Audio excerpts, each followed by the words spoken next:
We are just 1 week away from Metroid Prime 4.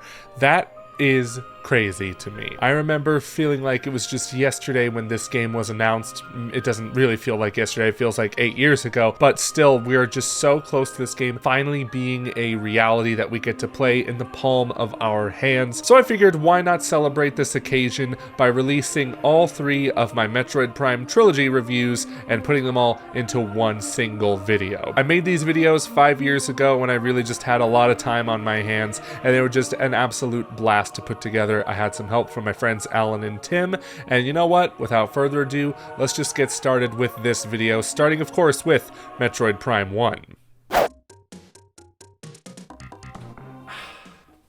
Well, it's February, so naturally there are no new video games to play. Guess it's time to look in the library for something nostalgic. Let's see, we got Animal Crossing, Burnout, Crazy Taxi, 3 Harry Potters, Luigi's Mansion.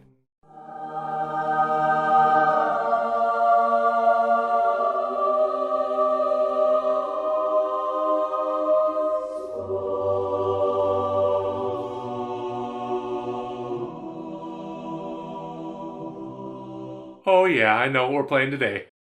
What's your favorite video game? We've all been asked this question at some point, and for the longest time, I didn't know how to answer it. Back in grammar school, I would say Sonic before you could even finish the question. It wasn't until high school, however, that I really had to think about what my favorite video game and video game franchise was. One day it was Zelda, the next day Assassin's Creed, and on off days, Black Ops 2. Yeah, I got a lot of laughs for that one. It wasn't until my early college years when I began to realize what I value most in video games. A sense of discovery, the feeling of being lost in another world bigger than life itself, and an atmosphere aided by a gorgeous art style and immersive music. So if you ask me now what my favorite video game of all time is, I would say it's the Metroid Prime Trilogy. Yes, I know it's 3 games in 1, but I love them all for different reasons. You can't possibly expect me to choose a favorite. But yeah, as you can tell, I'm a big Metroid fan. But I don't think you understand how big of a Metroid fan I am. For example, here's my reaction to Metroid Prime 4's announcement.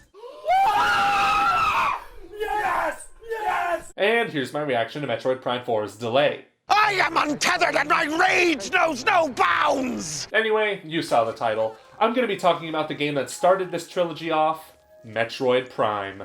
Metroid Prime was released on November 17th, 2002, and was developed by the then newly established Retro Studios, directed by Mark Pacini, and produced by Kensuke Tanabe, who pretty much served as the creative vision for this project. By the time the game came out, there was a whopping 8-year gap between Prime and the last Metroid game, Super Metroid. Having skipped the Nintendo 64 generation, it was clear that Nintendo was having trouble figuring out how to bring Metroid to the 3D space. But then, a brave soul by the name of Shigeru Miyamoto had an idea. Yep, it was his idea to make 3D Metroid a first-person experience. And I'm glad they waited until the GameCube to do it, because could you imagine playing Metroid Prime with this? No way. Even then, Metroid Prime came at a time when developers were still figuring out how to make first-person games work on this instead of this. I think we can all agree that Halo was the one to perfect traditional console shooter controls, but Retro Studios took a different approach with Metroid Prime. In short, they used tank controls, and if you're too young to understand what that means, imagine controlling a tank in Battlefield. It's kinda like that, but not nearly as frustrating, especially with the lock-on feature that made combat and aiming vertically more doable. But if you're just now jumping into the Prime games, then the trilogy on the Wii is currently the best way to play it. Until Nintendo releases it on the Switch. Where is it, guys? The Wii versions of Prime 1 and 2 are more approachable by today's standards, as their controls are more in line with traditional first-person shooters. I'm also using this version for today's video because it converts the game into a 16:9 widescreen format. It makes editing a whole lot easier, kids, believe me. Now then, let's start from the beginning. You play as an intergalactic bounty hunter named Samus Aran, yes, that character from Smash Bros, who receives an unidentified distress signal from a facility located above the planet Talon 4.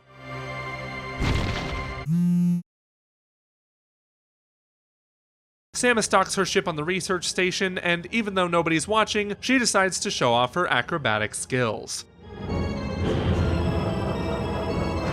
Joke's on you, Samus. We were all watching. What follows is a tiny bit of a tutorial showing you how to aim, shoot, and activate your scan visor, which are the 3 things you'll be doing the most of in this game. Everything is quiet here. Nothing feels right. You'd think this would be a perfect time for some monster to jump out and scare you, but the first thing you see upon entering the facility is a gigantic carcass of God knows what. That's where your scan visor comes in, and wow, this is one hell of a feature in a video game. You're able to scan most objects, which will yield information about them ranging from a few sentences to a few paragraphs. It really makes the world of Metroid Prime come alive, adding in so many details about the environment and backstory of the world of Talon 4. Scanning creatures, plant life, and documents will bring this info into your logbook, and you will get bonuses depending on how much data you put in there. But back to the madness. As you find an injured soul, reach out to help, and oh my god!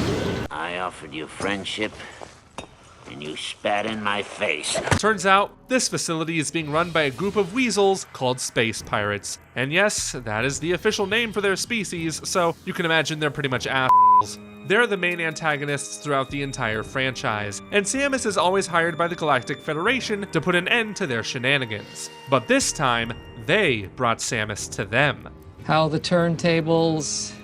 After fighting your way through a bunch of these pirates, you wind up facing the Parasite Queen, an experiment gone wrong and the reason for the distress beacon.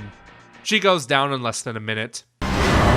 At the cost of killing the queen, the station begins to collapse, and on her way out of the facility, Samus encounters Meta Ridley, half space pirate, half pterodactyl dragon. He led the attack on Samus's homeworld that killed her parents, so you can imagine she's not a fan of him. Then you get to use your grapple beam, and oh my god, this is really fun. I can't wait to use this again.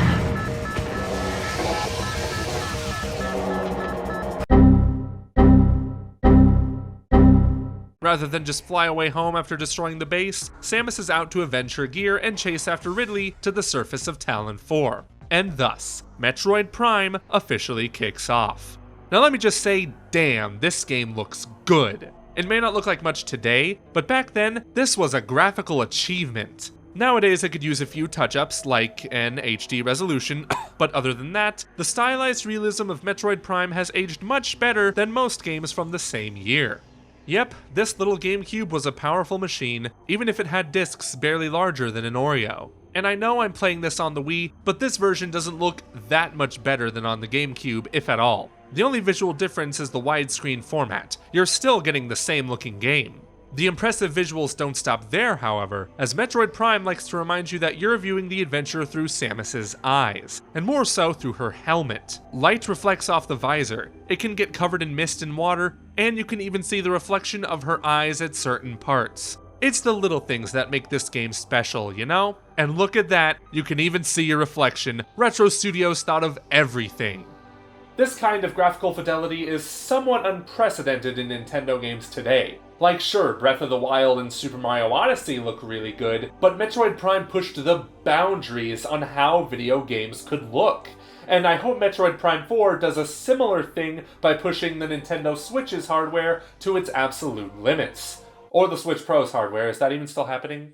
Before I talk about the gameplay, I want to talk about the environments, and yes, that means I'm going to gush more about how good this game looks. Not graphically, but atmospherically. Atmosphere is the most important ingredient in a Metroid game, and it is also where Prime 1 succeeds the best at. From the very beginning at the research station, everything is dark and quiet, with the only sound being the steps you make into the facility. And upon realizing the horror of what happened, the music delivers some eerie and dreadful tones. This is until you land on the Talon overworld, where the music transitions into something more vibrant and welcoming, letting you know you're about to go on the adventure of a lifetime through the historic Chozo ruins, the intense Magmore caverns, the tranquil Phendrana drifts, and the deadly Phazon mines. They did play it a little safe with these locations, what with lava and snow areas, but are you really going to look at the intro to Phendrana drifts and tell me this doesn't look beautiful? Honestly, as great as these locations look, they would be nothing without their music. And that's mainly thanks to composer Kenji Yamamoto, who's worked on music and sound for most of the games since Super Metroid. And there's no doubt he's the one that knows what Metroid is supposed to sound like.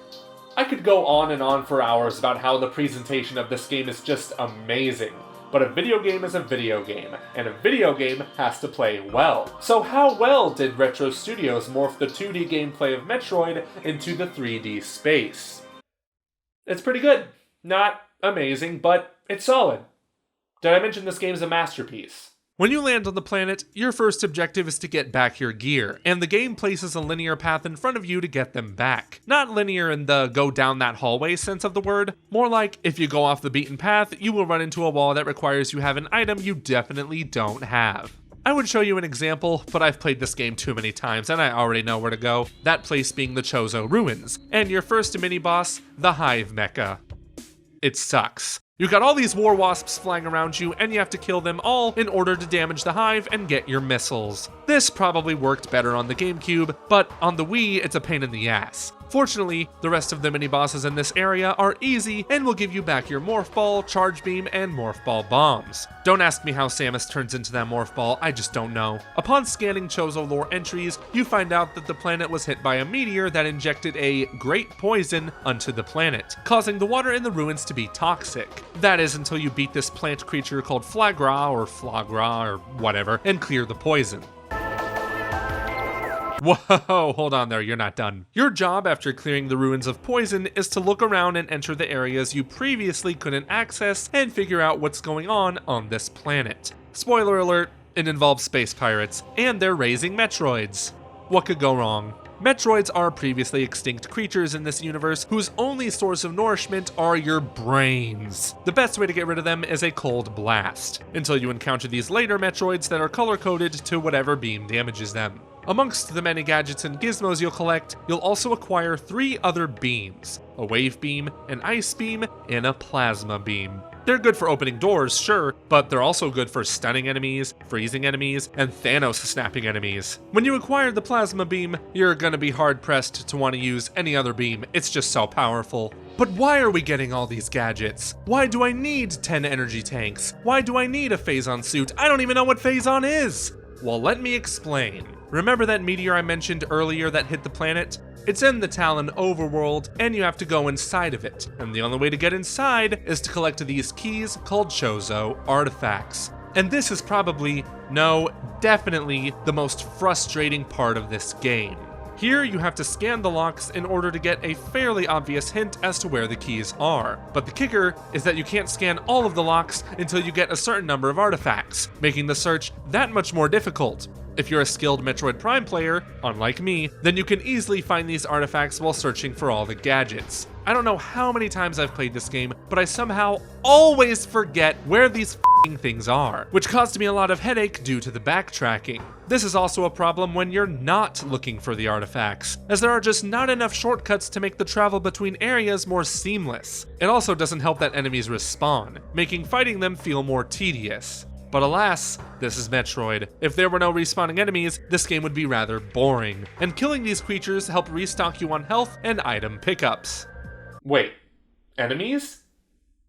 Oh, there are bosses in this game, I forgot! I was actually quite surprised when I replayed this to find that there aren't that many main bosses in this game. There are quite a few mini-bosses, but only 7 bosses with health bars. That may sound like a lot, but wait until we get to Prime 2. The main bosses to highlight here are the likes of Thardus, who you may recognize from his breakout role in Galaxy Quest, the Omega Pirate, Meta Ridley, and the Metroid Prime, which I won't spoil just yet.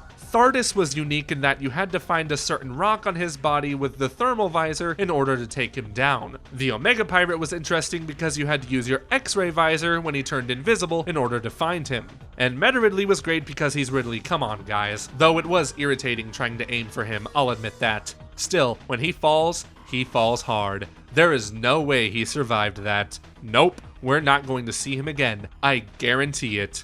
You only fight Ridley after you collect all the Chozo artifacts, which means when you're done battling him, you get to go inside the impact crater and see what all the fuss is about. So if you don't want to know what happens, skip to this part right here. But if you don't care about a 17-year-old game being spoiled for you, stick around. It's gonna get nuts. It's Phazon, but orange! In case you didn't know, Phazon is the main reason all this went down on Talon 4, and it's what the meteor brought back to the planet, which is the reason why the space pirates are there in the first place, to use it for their own benefit. What are they, Americans? You get the Phazon suit after defeating the Omega Pirate, but it's not good enough to defend yourself against Orange Phazon. After going through a few corridors filled with Metroids, you meet the final boss, the Metroid Prime. Oh, I get it now! This boss has two phases, the first being encased in a spider-like exoskeleton. The Metroid Prime will change color depending on what weapons it uses against you, forcing you to change weapons depending on that color. It's a good thing you have unlimited ammo in this game. It would be a shame if they got rid of it in a sequel, am I right? Occasionally, the boss will get mad and charge you, to which you'll have to use your Morph Ball to get out of its way. You rinse and repeat this until the second and final phase, where the Metroid Prime's true form is revealed to be that water creature from the abyss. It is impossible to damage the Metroid Prime in this form, which makes me wonder why it needed armor to begin with. The only way to damage it is to stand in a pool of Phazon it leaves behind to enter Hyper Mode and unleash some massive damage. This phase is much easier than the first one, as the only thing you really have to do is kill some Metroids, dodge the Prime's attacks, and switch your visors to see it when it turns invisible. Do all this, and you'll defeat the Metroid Prime. Metroid Prime? More like Metroid... Lime. Before it implodes, the Metroid Prime latches onto Samus's Phazon suit and rips it right off her, revealing her gravity suit. How do suits even work in this game anyway? Shouldn't she be in like her Zero suit? Or naked? The defeat of the Metroid Prime also means the destruction of the meteor. If you acquire at least 75% of the items, you'll get the ending where Samus takes off her helmet and thinks about the long nap she's going to take when she gets home. If you get 100%, which I didn't this time, then you get a tease at what's to come in Metroid Prime 2.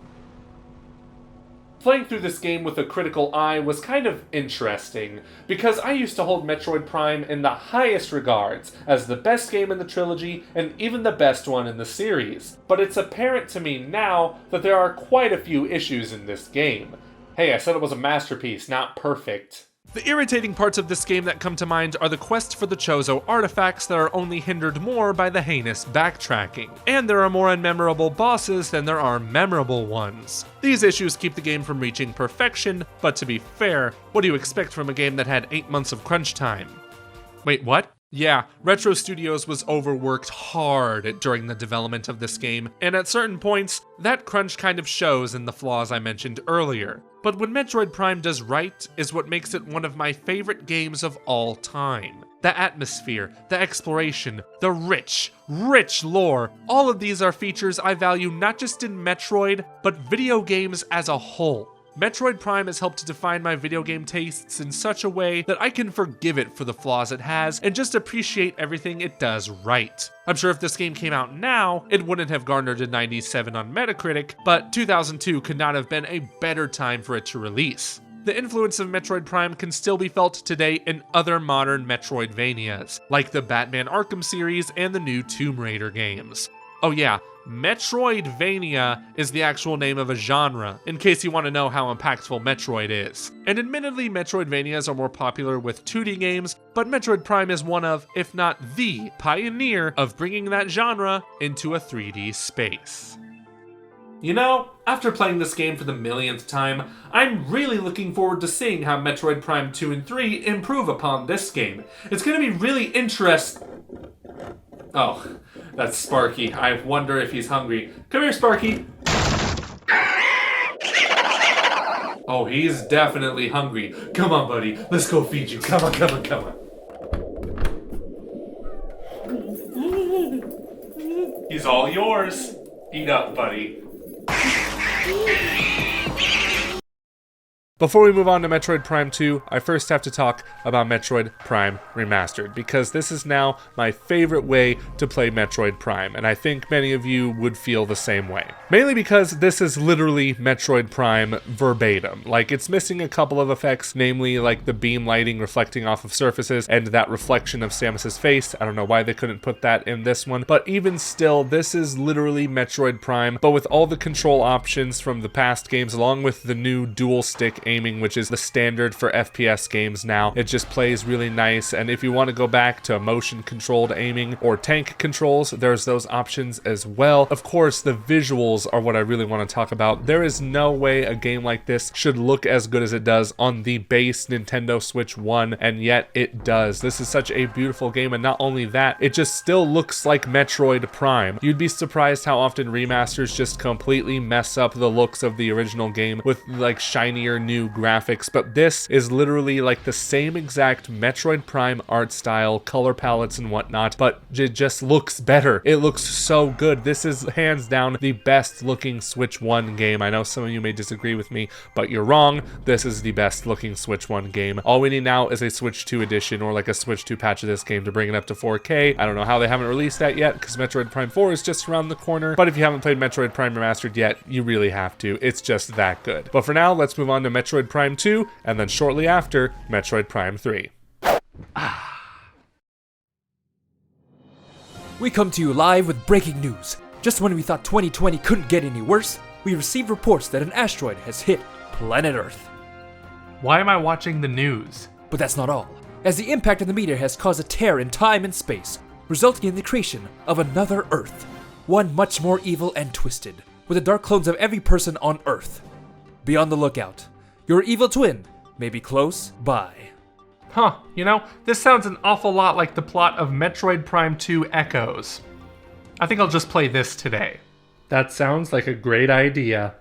Metroid Prime is a bona fide masterpiece. Sure, it may not be perfect, but it has stood the test of time better than most 18-year-old games have. So much so that I spent almost 20 minutes talking about how great it is. The success of Metroid Prime caused Nintendo and developer Retro Studios to immediately begin work on a sequel dubbed Metroid Prime 2 Echoes, which, ironically, was my first Metroid game ever. Yeah, I was just walking around the game section at Target one day and said, I want that, while ignoring the big fat 2 on the box. It's not like you really need to play these games in chronological order, since they're not really that heavy on story, but yeah, start with Metroid Prime. For a while, I considered Metroid Prime 2 to be the weakest entry in the trilogy, which only goes to show just how great this trilogy is. But lately I've heard people say it's the best one. Very strange, but after I replayed Metroid Prime 1 and realized just how imperfect it is, I thought, maybe they're right. So let's find out and see if it really is the best one in the Yeah? Hey man, you got any like cookies or something? All this trans-dimensional activity is making my blood sugar low. It's downstairs in the kitchen. I'm talking about a game. Get out of here! Alright, damn. Ugh, roommates. What are you gonna do? Guess you could say I'm living with myself. I never thought it would be this hard. So the story begins like any other Metroid game. Samus receives a Galactic Federation distress signal coming from the planet Aether. Aether? I hardly know her. Upon entering the planet's atmosphere, her ship gets struck by lightning and she has to make an emergency landing. Safe to say, she's gonna be stuck on this planet while her ship repairs itself. But like any good bounty hunter, she will not leave until she gets the job done and finds out where the signal came from. Luckily, her landing site is right next to a mobile Galactic Federation base. Unluckily, it's filled with hella dead guys. Don't worry, they won't be dead for long because they quickly turn into zombies. Fetch me their souls! Zombies in a Metroid game. This is what you call innovation. I mean, they're not re-deads, but they're something. After killing some George Romero film extras, Samus comes across a mysterious figure who, oddly enough, has very similar armor to her Varia suit. She's almost like a Dark Samus or something. A Dark Blue Samus, maybe? Anyway, Samus follows Dark Samus into a portal and, oh no, that's Phazon, the element that corrupted the planet of Talon 4 in the last game. Dark Samus then reveals itself to be hostile, shocker, and tries to shoot not Dark Samus. Ha! You missed! Nice try, jackass! I'm all the way over. In her weakened state, Samus fires off all her equipment and jumps back into the portal. Yes, her losing all her equipment is the same thing that happened in Metroid Prime 1, but this time you get to keep your Varia suit, Morph Ball, and Charge Beam, thank God. Samus continues her escapade throughout the planet and discovers the location of a Galactic Federation ship with more hella dead guys. Thankfully, one of these hella dead guys leaves behind a video diary explaining everything that happened. While they were tailing a space pirate ship heading towards Aether, their ship also got struck by lightning, forcing them to settle until repairs were complete. Long story short, they didn't live to tell the tale. Except for that one guy who sent the distress signal, at least they left behind the missiles. What really makes this scenario interesting is the scan visor. I went into a lot of detail about this feature in my video on Prime 1, and here it also adds more immersion to the world you're in. Scanning the dead soldiers allows you to read their data entries, some of which have rather grim endings. Like this guy's. He just died in a hole, with his last words being, "Hello." Samus then finds an elevator leading to a temple in the sky, to where she comes across resistance in the form of splinters, a giant splinter, and a giant dark splinter that goes down as easy as a first boss in a video game. This then leads her to the top of the temple where she meets Umos, Sentinel of the Luminoth, who are the main intelligent species on Aether. He explains that a meteor hit their planet some time ago, which caused a rift to tear in time and space, resulting in the creation of a dark Aether in its own dimension, and I can already hear Neil deGrasse Tyson shaking his head. Dark Aether is filled with dangerous shadow creatures called the Ing, and the Luminoth have been at war with them ever since. The only way to truly destroy them and their planet is to transfer the planetary energy from Dark Aether and bring it to Light Aether. And Samus is the only person to do it, seeing as she gained the energy transfer module after defeating the Dark Alpha Splinter. This adventure will take Samus to Agon Wastes, the Torvis Bog, the Sanctuary Fortress, and the game's overworld, the Temple Grounds. What I noticed right off the bat with these areas is that they're not as visually striking as the ones in Metroid Prime 1. Like, yeah, they still look great for a game from 2004, but man, the locations from Prime 1 really popped and stood out from one another. Sure, the locations in Prime 2 still stand out from one another, but how do I explain this? The color palettes are kinda dull, huh?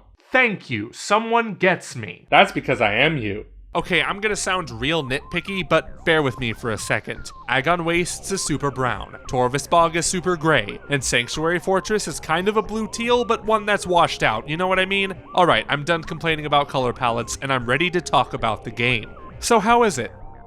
It's great. It's Metroid Prime. Did you really expect me to say any different? And even though there are some annoying features about this game that I'll get to in a bit, Retro Studios also made some great improvements to this sequel. For one, the backtracking in the first game was more or less a pain, with a lot of walking and very few shortcuts. Prime 2 helps remedy this issue by placing more elevators to the other areas and including a fast travel option which unlocks during the endgame key hunt. Yes, there is another key hunt, but I'll get to that later. Another thing Retro Studios did really well was improve upon existing power-ups from the previous game, like the Spider Ball. The tool itself didn't change, but this time they got super creative with the tracks. Hell, you even had to fight a boss entirely in Morph Ball mode just to get it. The tracks in Prime 1 were mainly just used for transportation, but in 2, they're used in clever ways to solve puzzles and even fight some bosses. But that's not all, because the screw attack has finally made its debut in a 3D game. And while it can be used to attack enemies, it's mainly for traversal, helping you jump across large gaps and perform wall jumps. As cool as these gadgets are though, some of them feel kinda useless. Like, I only used the Seeker missiles to open a few doors and take down 1 or 2 enemy types, but that doesn't compare to what I consider the most useless item in all of Metroid, the Echo Visor. It's mainly used for a few puzzles and a few instances in some boss fights, doesn't really give you an upper hand in combat, and it doesn't help you find hidden things as much as the Dark Visor does. Well, let's be honest, did you really use the X-ray visor that much in Prime 1? Come to think of it, not really. Hey man, you thought it, I just said it. Are you feeling this connection we got going right now? Yeah, we're the same person from different dimensions. I don't think that's it. When I replayed Prime 1, I was surprised to find just how little bosses there were in that game, whereas Prime 2 has a lot of them. Granted, some of them do look quite similar to each other, but they all behave and attack differently. The Guardians, for example, are the ones that took your gear, so naturally, they would use said gear against you. It only makes sense that you unlock the Spider Ball by beating a boss that uses that power instead of, I don't know, a giant clump of rocks from Galaxy Quest. Yeah, I don't know what they were thinking with that. Some of these bosses are also quite difficult, especially the Boost Guardian. I even almost died in this playthrough because I forgot you had to bomb the black goo it turns into. It's been a while, give me a break. Then there is Dark Samus, who you fight 3 times throughout. She is silent, cold, mysterious, but if you completed Metroid Prime to 100%, you would know exactly who she is. Is she even a she? I don't know. She brought Phase onto this planet, but she isn't the only Samus clone. The SAX from Metroid Fusion was also a clone, and she was even scarier, mainly because you couldn't fight her, unlike Dark Samus. Even then, whenever you encounter her, it's always a creepy moment. Once you see these blue specks floating around, you know she is somewhere around the corner. You know, I understand why some people consider this the best in the trilogy. It has significant improvements from Prime 1, and it has more creative bosses and puzzles. I understand why someone would call this their favorite Prime game. It's not my favorite. As great as Prime 2 is, and it is great, there are a couple of things about it that keep me from loving it as much as the other 2 games. One of these problems is Dark Aether itself. And yes, Zelda fans, jumping between a light and dark world does sound familiar, doesn't it? Retro Studios even asked the developers of A Link to the Past for advice when creating this feature. The difference here is that the dark world in Zelda didn't damage you just by being in it. Yes, the atmosphere on Dark Aether literally tries to kill you. Come on, game. The real world already punishes me enough for existing. I don't want this in my video games. The way to avoid taking damage is by going inside safe havens that protect you from the atmosphere and also heal you a tiny bit. Fortunately, the worst of this happens at the beginning in Agon Wastes, as Samus gets suit upgrades that increase her resistance to the atmosphere. The dark suit slows down your health drain significantly, while the light suit makes you completely invulnerable to the atmosphere and the poison water. So in the end, Dark Aether isn't a game-breaking experience, but it's an annoying one nonetheless. Kind of like how beam ammo is limited. Wait, what? Yes, the 3 other beams you get in the game run on limited ammo, unlike the beams in literally every other Metroid game. This is also part of what makes the game more challenging, but considering the last Prime game gave the beams unlimited ammo, this certainly feels like a downgrade. In the developer's defense though, these are wickedly powerful beams. The Dark Beam, the Light Beam, and the Annihilator Beam, the latter of which uses ammo from both. And honestly, while I did find this an annoyance the first time I played Prime 2, it doesn't feel like as much of a problem now. It's really easy to get ammo, and even if you do run out, charging the beams will let you fire out a wimpy little shot if you need to open a door or something. The best part about the Light Beam is that if you shoot it at a safety beacon or crystal, it'll kill any dark enemy that goes near it. Like those annoying dark space pirate commandos. God, every time they show up, I just want to... Oh yeah, space pirates are back, and they brought Metroids with them, but they don't play nearly as big of a part as they do in the other 2 games. They're kind of just there. Don't worry though, you'll see a lot more of them in Prime 3, just you wait. Now before I move on, yes, this game does have a multiplayer mode, and they really needed to add this mode because there was another space shooter that was made really popular because of its multiplayer. However, Metroid Prime 2's multiplayer doesn't feature online, it's 4-player local, and really, I wasn't that big of a fan of it. I would show you more of my own gameplay, but I don't have any friends to play with, so sorry. Am I a joke to you? So when you finally transfer the energy modules from the 3 areas into the Sky Temple, you unlock the Light Suit and the ability to fast travel between these areas. You have to do this because, surprise, it's time for another key hunt. One of the things I was annoyed by in Metroid Prime 1 was the hunt for Chozo artifacts to unlock the final boss, and that was because the painful backtracking just made the process slower than I feel like it should have been. This time, however, the Sky Temple keys were pretty much a piece of cake to find. I don't know if it's just because I remembered where they were already, or if the fast travel and elevators just made the hunt easier. That said, the clues to find them are found in the logbook, and my god, who designed this layout. Seriously, it's terrible. I had to keep checking the clues just to be sure I didn't already find them. Can I at least get like a checkbox or something? This is one thing they can fix when they port the trilogy to Switch, and my god, do they need to port the trilogy to Switch because the graphics need some serious touching up. Looks like I just paused a YouTube video at 144p. Okay, I got all the keys. Let's get to the final boss on this Dark Sky Temple, but if you don't want any spoilers, just skip to this time code right here. I know some of you are waiting for the Metroid Prime Trilogy to come to the Switch, so I don't want to spoil anything major. Just where is that Switch Prime Trilogy? Where is it? I need it. The first thing you see when you get to the temple is, a save station. How courteous, because what awaits ahead is truly horrifying. The final boss this time isn't a Prime Metroid, but an evil entity called Emperor Ing. This boss has 3 phases, or should I say 2.5, but man, I wish I was playing with a GameCube controller because the Wii Remote and Nunchuck are not working for me right now. Other than that, this first phase isn't that hard. You just gotta shoot the tentacles with some seeker missiles, hey, they're not totally useless this time, and then attack the core when it reveals itself. Just rinse and repeat until you get to phase 2.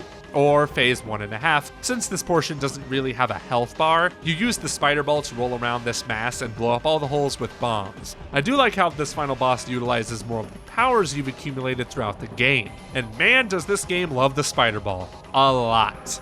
Then comes the final phase, and man, do I wish I was playing with a GameCube controller. The point of this phase is to attack its heart depending on the light it emits. If it's light, hit it with the dark beam. If it's dark, you know the rest. The problem is that it's really hard to get a good shot with the Wii Remote. Now, I could have avoided this by playing the game on GameCube instead of Wii, but I just like the widescreen format on Wii. Cut me some slack, guys. At this point, I was sure I was going to die, because this dude's health was going down slower than the amount of time it's taking for Metroid Prime 4 to come out. Well, I'm on the verge of death. Let's just give this Annihilator beam a shot.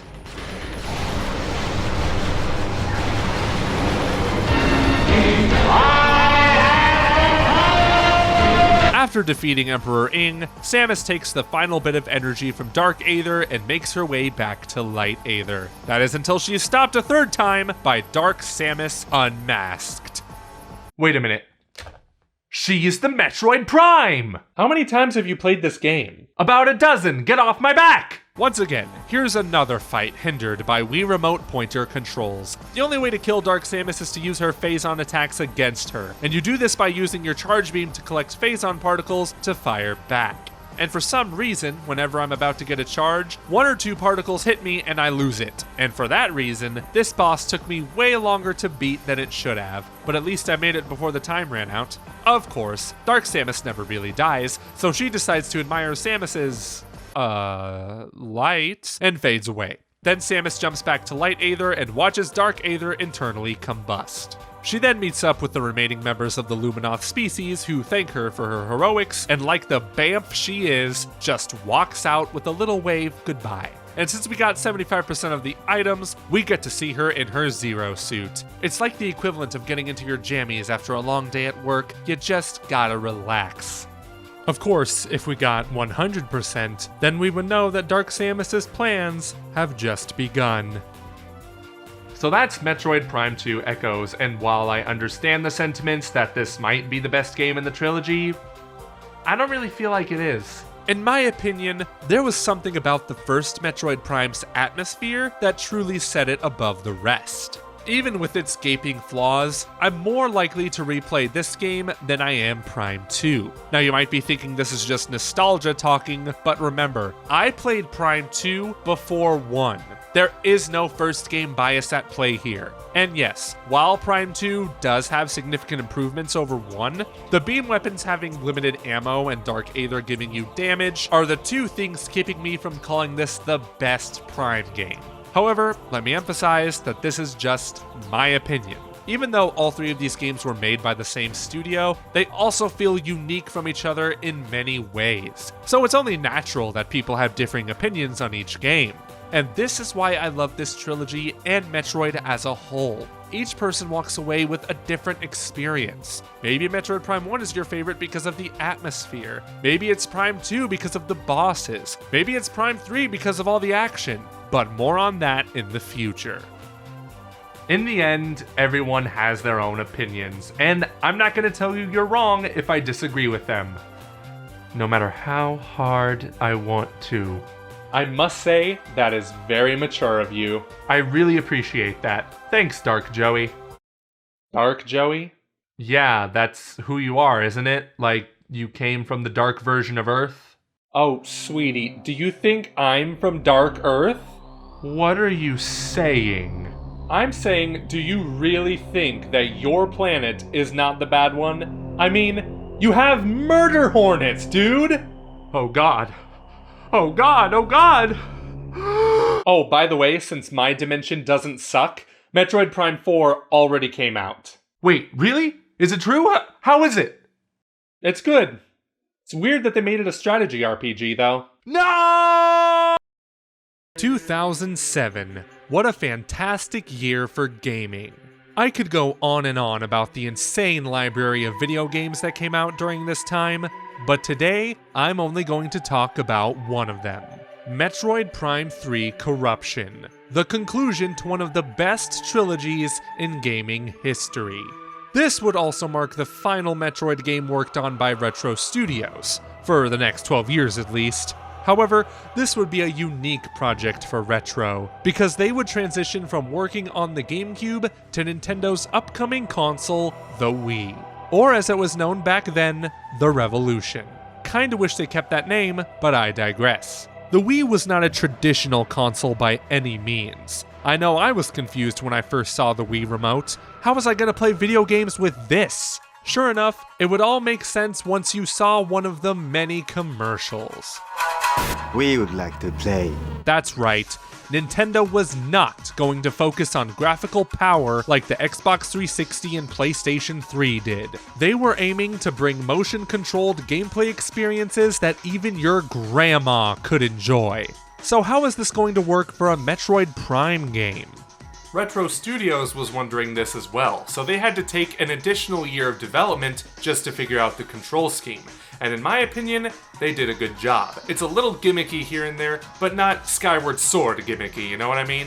Now for the last two Prime games, I used the Metroid Prime Trilogy versions of those games, but for this one, I'm just gonna use the standard Wii version, for one reason and one reason only. Here's a scene from Metroid Prime 3. Damn! They're targeting the planetary defense system.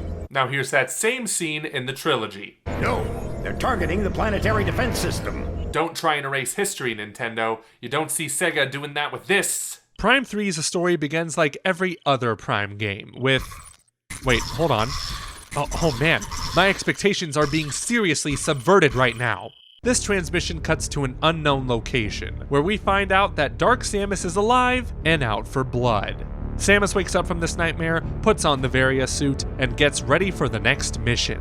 This time, we actually open up inside Samus's ship and get to take control of it. Very minimally, of course, but this opening is to get us familiar with the pointer controls by transmitting identity codes and pushing levers.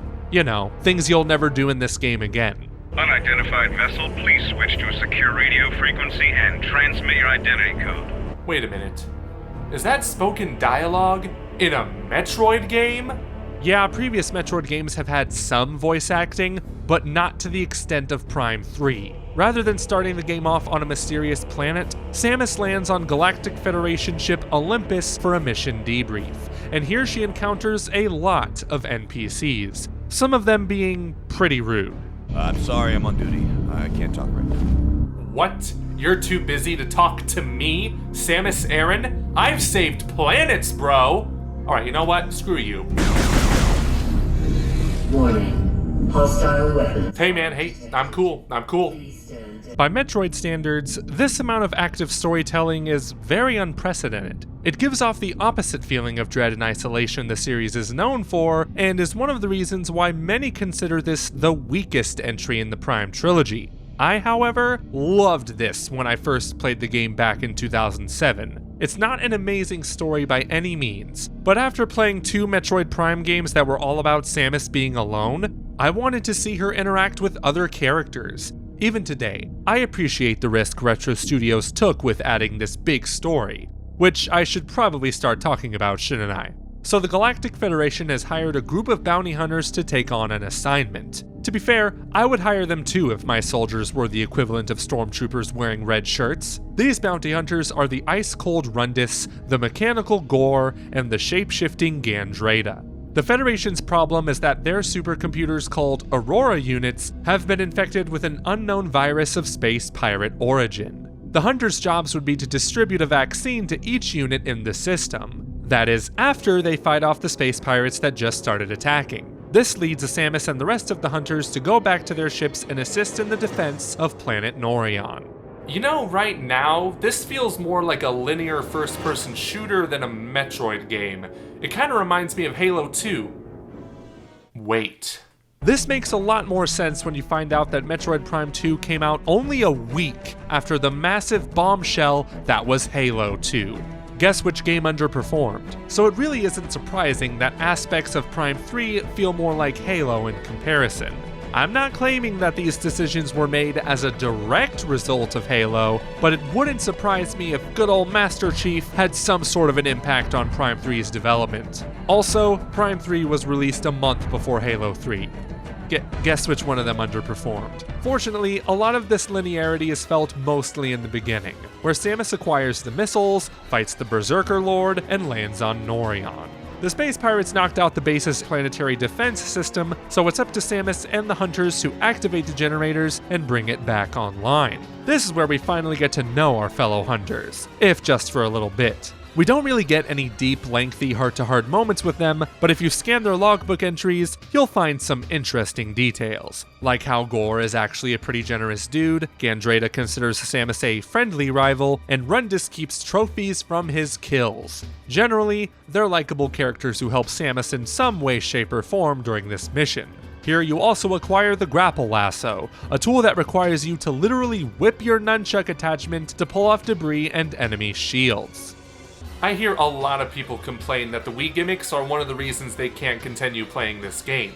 And if you've played Skyward Sword, you would know that these gimmicks are child's play. Oh boo-hoo, you have to whip your nunchuck every once in a while? Whatever, grow a spine. This mission also introduces you to the PED Troopers, soldiers whose weapons are enhanced through Phazon, the deadly element responsible for all the events that have occurred in this entire trilogy, and the Galactic Federation have weaponized it. What could go wrong? No time to talk about that though, because Ridley is back again. How many times do we have to teach you this lesson, old man? This encounter leads to a pretty epic boss fight down a bottomless pit, Gandalf style. Very bold of the developers to make us fight Ridley this early. I'm sure we won't see him again after this. Nope. Not at all. In the middle of this mission, a giant meteor appears out of a wormhole heading towards the planet, so getting that defense system back online becomes a more pressing matter. And just when the hunters are about to get it online, Dark Samus appears and blows them away. Fortunately, Samus wakes up, turns the system back on, and falls into a 1-month coma.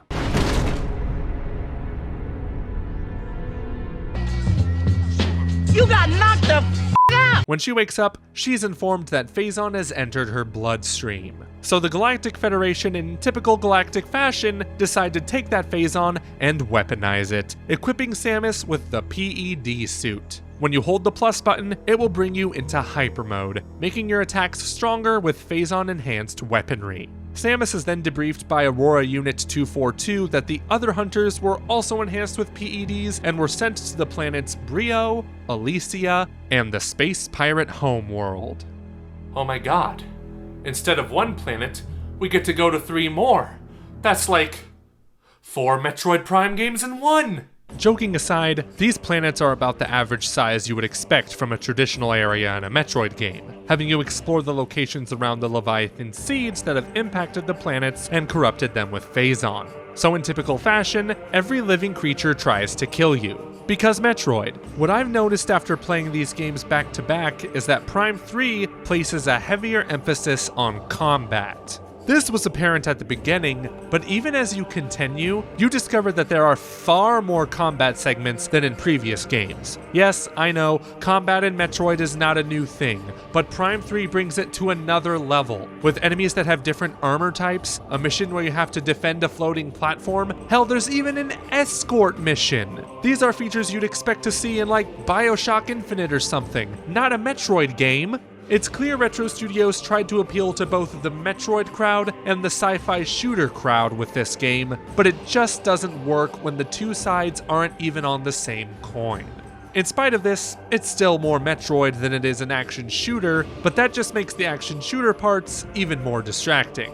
Perhaps this would be less of a problem if this game didn't have Hyper Mode, which turns you into a Phazon god.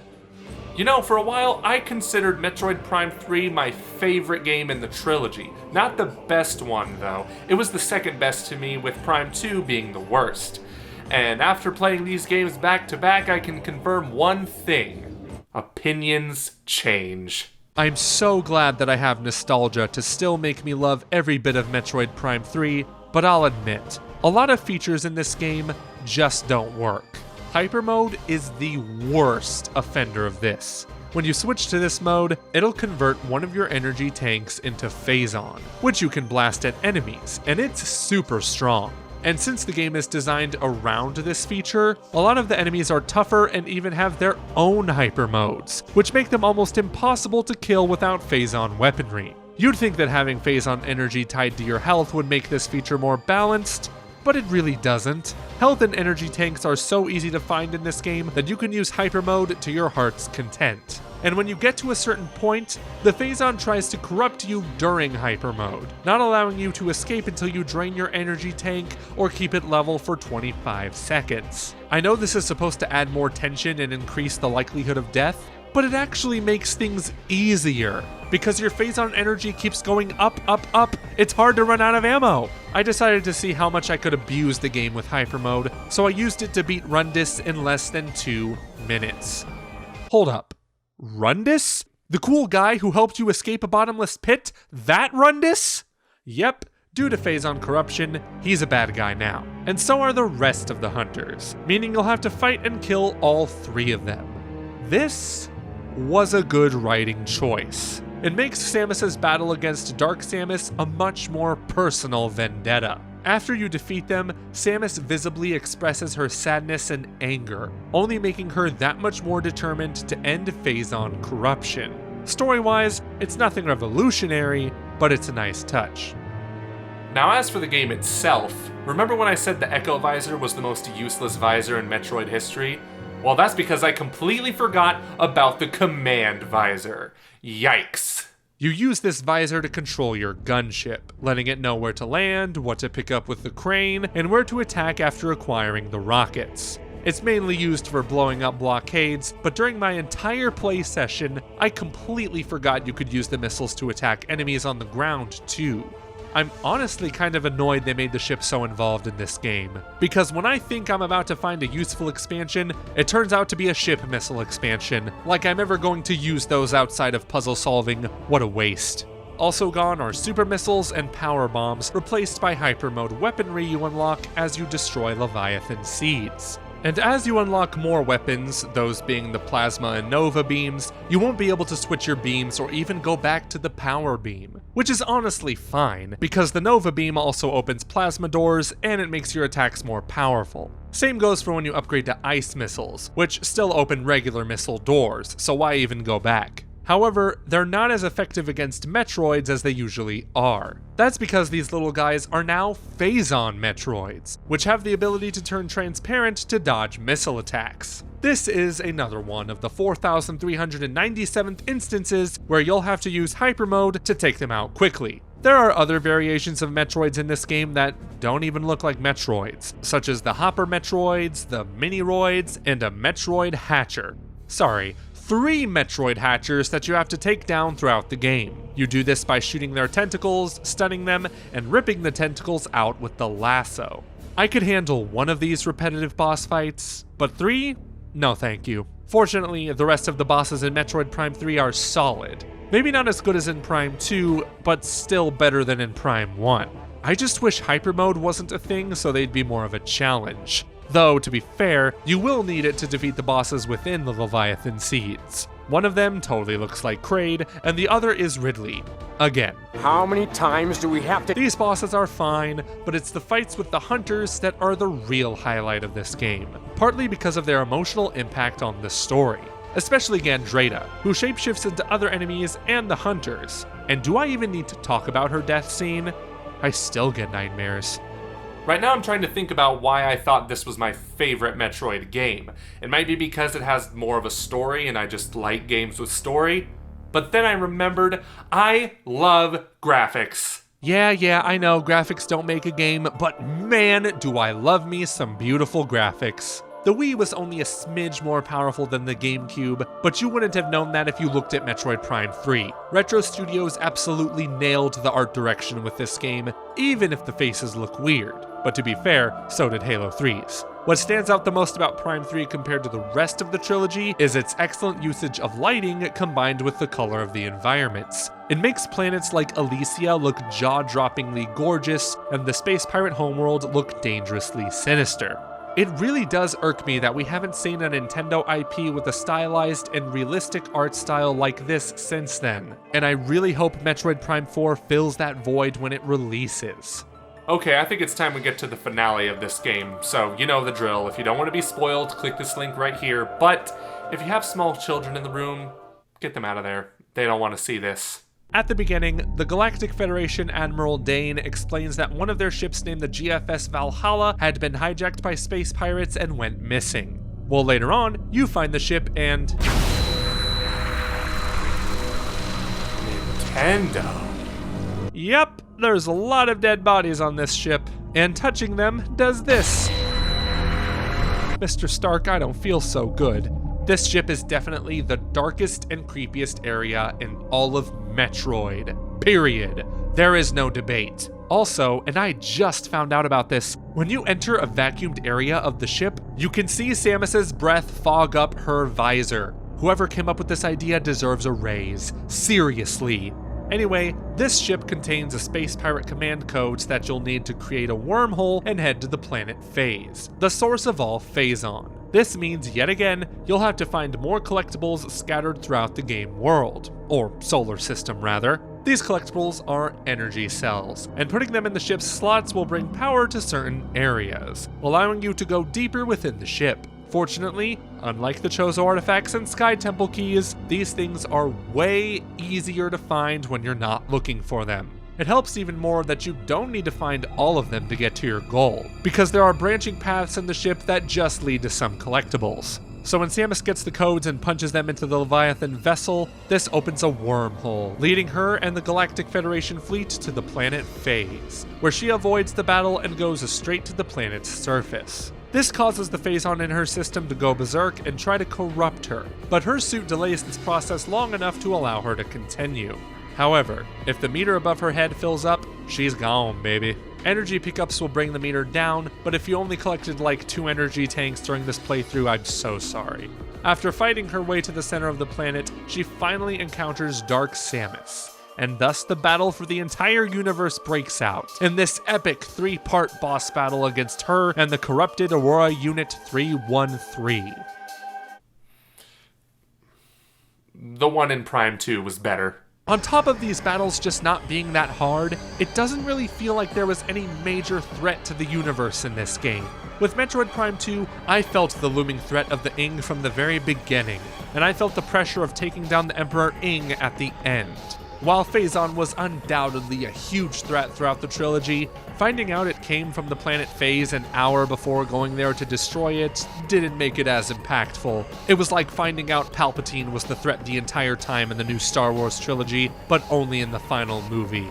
Fortunately, Metroid Prime 3 is not nearly as bad as Rise of Skywalker, but we'll get to that never. Anyway, you start off fighting Dark Samus in a battle similar to the ones in Metroid Prime 2, but when you defeat her, she jumps into the Aurora Unit 313, where you have to fight her in that for the rest of the time. They really should have had you fight Dark Samus last. It would have made the boss fight that much more personal. And I hate to keep comparing this final battle to the one in Prime 2's, but that game did it so much better. You got to use more of the weapons you've acquired over the game to take down Emperor Ing and then Dark Samus. With this, you just shoot the Aurora unit in a few spots until Phase 3, where it turns into a floating head. For the final boss in the final game of a trilogy, it's quite underwhelming.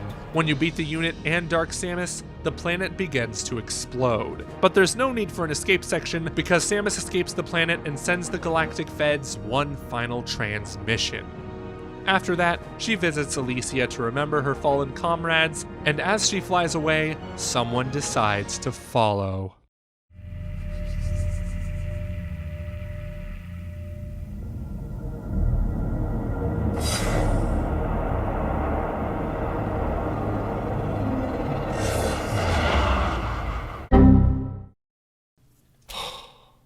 that's it. That's all of it. And that's all there's going to be for a long time. I'm glad that they announced Metroid Prime 4, but even knowing that game's coming, I still feel somewhat of an emptiness every time I beat Prime 3. A bittersweet emptiness, because I know this trilogy will always be with me no matter what happens, and I can always go back and replay it. Man, I just want this story to keep going. And I know Metroid Prime 4 is somewhere on the horizon, but man, like, the Prime Trilogy has a certain atmosphere and charm to it that I haven't seen Nintendo match since the last game in the Prime Trilogy. And I know there are games like Breath of the Wild out there with amazing atmospheres and whatnot, but Metroid is especially unique.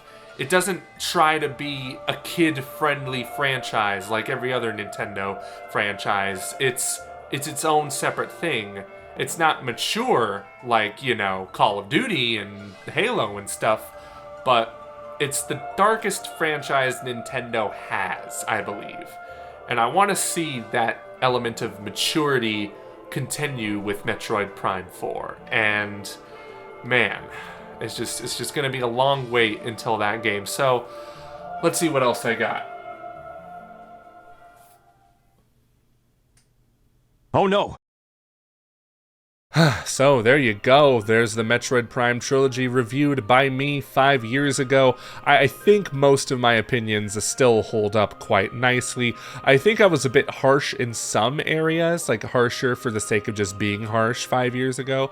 I don't know if like the Chozo artifacts are that irritating, although I did replay Metroid Prime Remastered very recently, and yeah, the backtracking was still rough and whatnot. But you know, it's funny looking back at my Metroid Prime 3 review, like looking at the end of it specifically, my little monologue I had there, I guess you'd call it, because now it's just like 5 years later, here we are. Metroid Prime 4 Beyond is finally coming out in just the blink of an eye. Only 7 days until the game comes out. Maybe even depending on your time zone, it's even less. Or maybe you're watching this after Metroid Prime 4 comes out, and if so, well, thank you for watching anyway. Hopefully my Metroid Prime 4 video is out by this time. That actually is what I want to talk about next, is my content plans. First things first, I'm coming out with a brutally honest review over on Commonwealth Realm. That's going to be the first thing you see from me. Completely spoiler-free review, brutally honest as the title says. But we're also going to be updating the Metroid timeline over on that channel, so be sure to check that out. But the big kahuna is my own Metroid Prime 4 video in the same vein as Metroid Prime 1, 2, and 3. I want to make something that's in the same sort of theatrical style as those videos. Maybe I'll get my friends involved in this one as well. It'll take a while, I'm going to be honest. It's going to be something I really want to get right. I'm not going to try to rush like a video out right away after the game, after I beat the game specifically. But either way, I just thank you all for the many years, or maybe if you're new, many months, many weeks, many days of support of my coverage of Metroid Prime 4, as well as other topics, because once again, I'm not just a Metroid channel. I cover other games as well. Of course, Metroid has been my main focus as of like the past few months, because we're so close to launch of Prime 4, and it's just going to be interesting when that game's out, when I complete it, when I make my content on it. I don't even know where I'm going to go from here, let's be honest. But thank you so much for listening to me ramble at the end of here, and I also want to thank my beautiful Ferris Wheel members for supporting me and my channel. If you want early access to some of my uploads, then be sure to hit that join button down below. But until next time, thank you for watching this really long video, and I'll see you when Metroid Prime 4 comes out. Bye-bye.